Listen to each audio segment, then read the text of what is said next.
tudo bom? Meu nome é Maria Elisa, do canal Maria Elisa.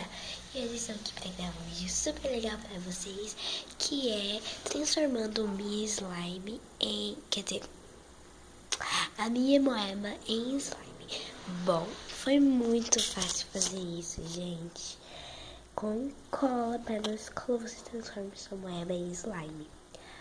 Bom, eu já fiz aqui esse processo, porque senão o vídeo ia ficar muito longo. Que está aqui, olha, ela está descansando, ó, pra vocês verem como eu sumi o potinho daqui, sabe? A tampinha do potinho, aí não deu pra, sabe, pra tampar. Só que eu fiz isso daqui, ó, pra vocês verem. Olha. Tá aqui, ó, minha moeda é verde, gente, porque é do meu irmãozinho, tem aniversário, só que ele não quis e jogou fora. Foi isso, aí que eu peguei pra mim, porque ele não tava querendo, né?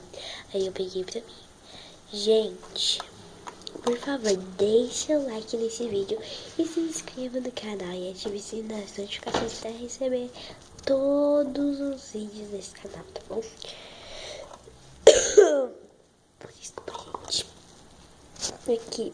Tá descansando. Eu deixo descansando por uma hora. Você vai mexendo.